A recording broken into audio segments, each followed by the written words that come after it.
దీని తోక భాగం అన్ని కడుపు దాన్ని కట్ చేసి క్లీన్ చేసిన తర్వాత దీన్ని లైట్గా ఇలా చూడండి, ఇలా 2-3 ఘాట్లు వేసుకుందాం. పర్ఫెక్ట్. అదేవిధంగా మరో పక్కకు తీసి ఏంటి ఇలా. సో ఈ ఫిష్ ఒకవేళ పెద్ద ఫిష్ ఉంటే దీని ఫ్రై కూడా చాలా చాలా బాగుంటుంది. అసలు స్మెల్ లేకుండా ఉండే ఫిష్లో ఇది పర్ఫెక్ట్. చూడండి అబ్బా లా. అయితే ఈరోజు నేను మిమ్మల్ని ఎక్కడికి కొంకన్ స్టైల్, మన మహారాష్ట్ర, గోవా ఆ తీరాల్లో ఎక్కువగా వాళ్ళ ఫుడ్ ఏదైతే ఉంటుందో దాంట్లో సోఫు ఆ ఫ్లేవరింగ్స్ చాలా డెలికేట్గా కొబ్బరి వాడి చేస్తారు. అందుకని చెప్పేసి ఈరోజు నేను చేసే ఈ ఫిష్కి పచ్చి కొబ్బరి ఒక మసాలా పేస్ట్, దాన్నే తీచా మసాలా అంటారు. అందుకే ఈరోజు మనము తీచా మసాలాతో మన పాంఫ్రెట్ డీప్ ఫ్రై చేసుకుంటున్నాం. డీప్ ఫ్రై కూడా చెప్పాను కదా, ఇది తవా మీద కూడా చేస్తారు. కానీ రవ్వ వేసినప్పుడు మనం డీప్ ఫ్రై చేస్తే చక్కగా కరకరలాడుతూ ఉంటుంది. తినేటప్పుడు చేపని పైన కరకరలాడుతూ లోపల ఆ సాఫ్ట్ ఫిష్ మీట్ తోటి ఫుల్గా ఎంజాయ్ చేయొచ్చు. ఈ చిన్న చిన్న చేపలు దొరికినప్పుడు నేను ఇలా డీప్ ఫ్రై చేసే విధంగా నేను చేసుకుంటే నాకు ఏది వేస్ట్ కాదు, చక్కగా తినేసేయచ్చు మొత్తం. సో దీనికి మనం మసాలా తయారు చేయడానికి మరి కొంకన్, అది మనము ఒకవేళ కేరళ వెళ్ళండి, ఎక్కడ కోస్టల్ రీజియన్కి వెళ్ళామనుకోండి అక్కడ కొబ్బరి వాడతారు. కొబ్బరి ఎందుకంటే ప్రతి ఇంట్లో బయట ఎక్కడ వీధిలో అయినా కొబ్బరి చెట్లు ఉంటాయి. ఆ కొబ్బరికాయలు తీసుకొని కొంచెం పచ్చి కొబ్బరి మనం ముక్కలు కట్ చేసుకొని మనం తీసుకుందాం. దీంతో పాటు మనం మిగతావి వేసి పేస్ట్ చేసుకుందాం. ఇందులో పచ్చిమిరపకాయలు చూడండి, అలాగే అల్లం ముక్క 2 ముక్కలు వేస్తున్నాను, వెల్లుల్లి కూడా కొంచెం. ఇప్పుడు ఈ మసాలాని మనం ఈ గ్రీన్ మసాలా దీనికి పట్టిద్దాం. దీంట్లో సోంఫు, జీలకర్ర. అయితే ముఖ్యంగా సోంఫ్ అనేది చాలా స్వీట్ స్పైస్.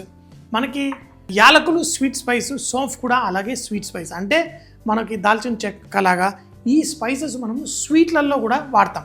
ఇంకొకటి తినగానే మనకు ఒక స్వీట్ టేస్ట్ కూడా వస్తుంది. సో కొంచెం సోంఫు, తర్వాత కొంచెం అంత జీలకర్ర, దీంట్లో కొన్ని ధనియాలు, అలాగే కొత్తిమీర, దీంట్లో కొంచెం కొత్తిమీర, కొంచెం పుదీనా.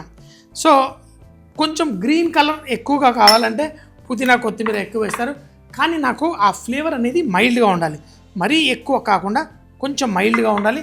ఇందులో కొంచెం అంత నిమ్మకాయ పిండేసి దీన్ని మనం గ్రైండ్ చేసేసుకుందాం. ఈ గ్రైండ్ ఇప్పుడు ఫిష్కి నేను ఇంకేం పట్టించట్లేదు, ఈ మసాలా డైరెక్ట్ పట్టిస్తాను.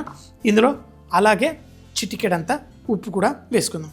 చూడండి, ఇందులో లైట్గా ఉప్పు వేసేసి ఈ మసాలాని బుర్ అని గ్రైండ్ చేస్తారంటే ఏకంగా ఈ బయట తీసుకున్నప్పుడు మీ మనసంతా కోస్టల్ ఏరియా వెళ్ళిపోతుంది. ఆ కొబ్బరి ఫ్లేవర్, ఆ కొత్తిమీర ఫ్లేవర్, ఆ ఫ్రెష్ ఫ్లేవర్స్ అనేది మనకి ఆ కోస్టల్ ఏరియా తీసుకెళ్ళిపోతుంది. కానీ దీనికి ఆ రవ్వ కోటింగ్ ఎలా వేయాలో చూపిస్తాను. సో దీన్ని పేస్ట్ చేసేసి ఈ మసాలా కోటింగ్తో పాటు మళ్ళీ ఆ రవ్వ పట్టుకోవడానికి ఇంకొక టెక్నిక్ చేసి చూపిస్తాను. పేస్ట్ చేసేసుకున్నాను గ్రీన్గా. ఇందులో ఆ మిరపకాయ కొంచెం ఘాటు మిరపకాయ, ఎందుకంటే తీచా అంటేనే ఆ ఘాటు, ఆ మసాలాతోటి ఈ ఫిష్ అది కూడా చక్కగా. అయితే కొబ్బరి మసాలా అంతా వేసేసి మనం చేస్తున్నాం. ఫిష్ తీసుకొని దానికి 2 పక్కల చక్కగా పట్టిద్దాం. అయితే మనకి ఈ రవ్వ ఏం చేస్తుంది, రవ్వ క్రిస్పీనెస్ ఒక్కటే ఇస్తుంది అనుకుంటారు, కాదు. ఈ మసాలాని లోపల ట్రాప్ చేసి ఆ జ్యూసెస్ అంతా ఆ మీట్ని జ్యూసీగా చక్కగా కాపాడుతుంది. పైన రవ్వ ఏంటంటే దాన్ని మసాలాలో ట్రాప్ చేయడం. సో ఇప్పుడు ఫిష్ని 2 పక్కల మనం లైట్గా పెట్టేద్దాం. మరో పక్కకు కూడా తిప్పి ఇంకా కొంచెం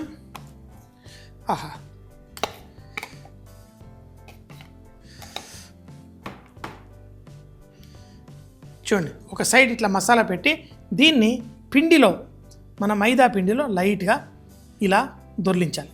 అప్పుడు ఆ మసాలా చూడండి చక్కగా పట్టేసుకుంటుంది ఈ విధంగా. సో మరో పక్కన మళ్ళీ ఈ తీచా మసాలాని చక్కగా స్ప్రెడ్ చేసి దీన్ని కూడా మనం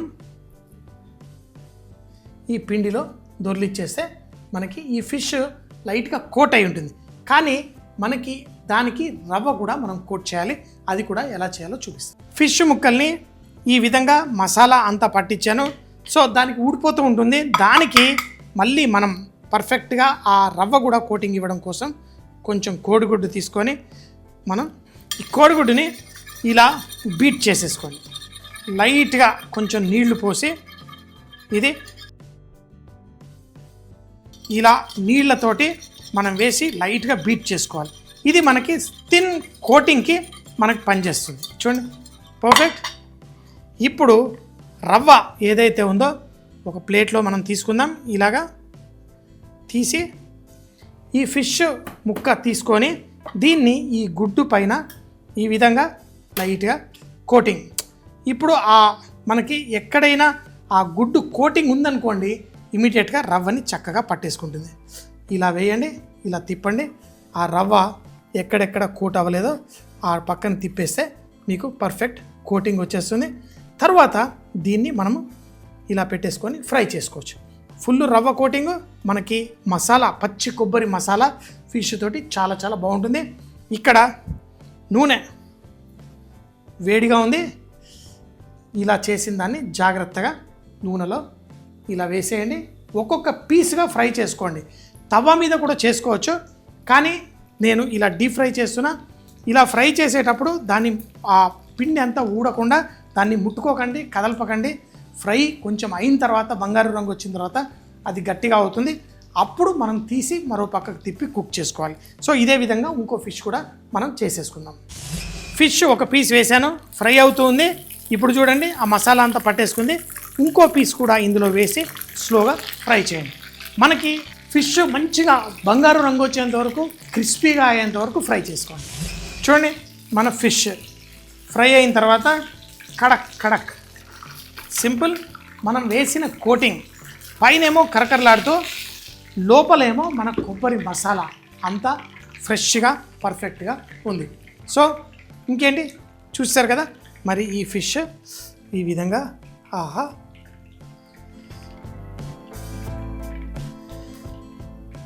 పర్ఫెక్ట్. ఇప్పుడు దీన్ని ఫుల్గా ఎంజాయ్ చేద్దాం. నేను చేసిన ఈ తీచా ఫిష్ తవ మీద కూడా చేసుకోవచ్చు, మనం డీప్ ఫ్రై కూడా చేసుకోవచ్చు. అయితే నేను ఆ కొంకణి సైడ్, ఆ కోస్టల్ మహారాష్ట్ర సైడ్ వెళ్ళినప్పుడు అక్కడ మీరు రెస్టారెంట్లో వెళ్ళి థాలీ ఆర్డర్ చేసిన ఆ చిన్న ఫిష్ ఒక పీస్ అన్న థాలీలో ఇస్తారు. ఎందుకంటే అంత ఫేవరెట్గా చాలా ఇష్టంగా తింటారు. సిల్వర్ పాంఫ్రెట్ తోటి తేజా ఫ్రై. మహారాష్ట్రియన్ స్టైల్లో చేసే ఈ ఫిష్ ఫ్రైకి ముందుగా ఆ పాంఫ్రెట్ ఫిష్ క్లీన్ చేసుకొని దానికి లైట్గా ఘాట్లు కోసి పెట్టుకోవాలి. తర్వాత మిక్సర్లో మనం పచ్చి కొబ్బరి, పచ్చిమిరపకాయలు, అల్లం, వెల్లుల్లి, సాఫ్, జీలకర్ర, ధనియాలు, అలాగే కొత్తిమీర, పుదీనాకు కొంచెం అంత నిమ్మకాయ పిండేసి కొంచెం ఉప్పు వేసి పేస్ట్ చేసి ఈ మసాలాని చూపించిన విధంగా ఫిష్కి పట్టించాలి. ఫిష్కి పట్టించిన తర్వాత ఆ మసాలా ఊడకుండా కొంచెం పిండిలో దొర్లించి మరొక్కసారి కోడిగుడ్డు వైట్ నీళ్ళల్లో బీట్ చేసిన దాంట్లో కూడా దాన్ని కోట్ చేసి రవ్వతో పర్ఫెక్ట్గా కోట్ చేసి డీప్ ఫ్రై చేసుకుంటే మంచి రంగు వచ్చేంత వరకు ఫ్రై అయిన తర్వాత ఈ ఫిష్ చాలా చాలా పర్ఫెక్ట్గా, టేస్టీగా, ఫుల్గా ఎంజాయ్ చేయొచ్చు.